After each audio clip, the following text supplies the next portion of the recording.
Setiap saat, kementerian itu bisa diubah bentuk organisasi atau pohon organisasinya di dalam sebuah struktur karena tujuannya setiap saat berbeda-beda. Kalau misalnya kita memutuskan ekonomi negara ingin tumbuh di atas 9%. Kalau kita mau misalnya bebas dari hutang dan tidak mau berhutang lagi. Kalau Indonesia mau menjadi top 5 country di tahun 2030, maka kita harus menyiapkan platform bernegaranya yang tentu berbeda dengan platform organisasi kementerian kemarin. Karena kemarin 5% aja susah, 5,5 paling tinggi. Kalau 9% nggak mungkin pakai pohon organisasi kemarin. Kita harus rubah. Kalau saya boleh usul, Bappenas sekarang mulai menciptakan program multi-layer. Kali ini sertakan swasta dan efeknya harus meningkatkan ekspor dan mengurangi impor. Lalu semua atau sebagian besar tadi harus merupakan unsur lokalnya besar. Misalnya di atas 90% unsur lokalnya, kalau perlu unsur lokalnya 100% atas semua proyek multi-layer minimum 12 layer tadi. Lalu bentuklah organisasi agar tujuan itu tercapai. Misalnya kita memecah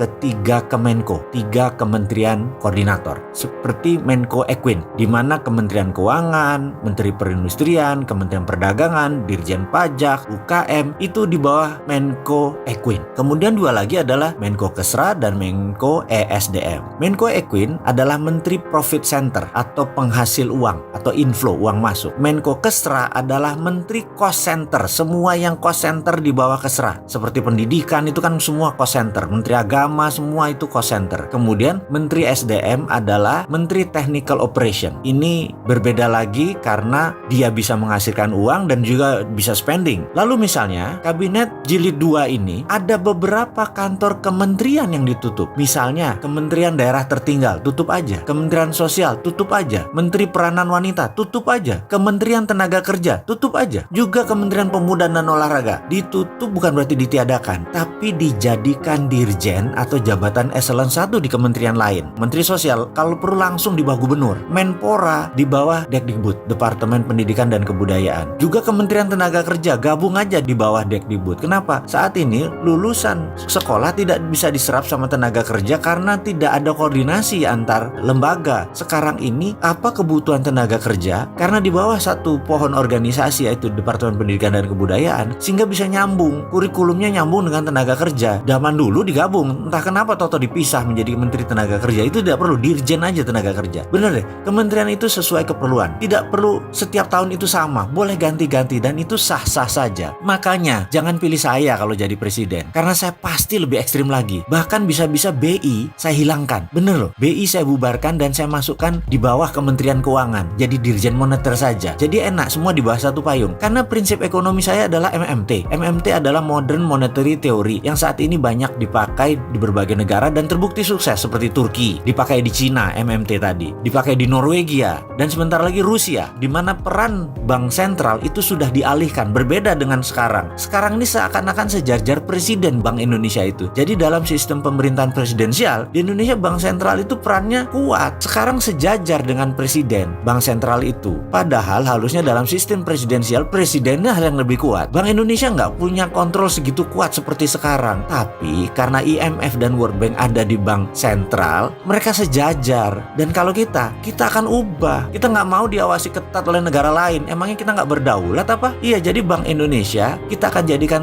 eselon 1 sejajar Dirjen Moneter. Jadi begitu kita perintahkan cetak rupiah biru, maka Dirjen Keuangan mencetak tadi dan tugasnya adalah mengontrol rupiah biru berjalan benar-benar 12 lapis proyeknya dan tidak ada penyelewengan sekecil apapun. Jadi ke depan bagaimana? Sudah mulai berani kan untuk berdaulat?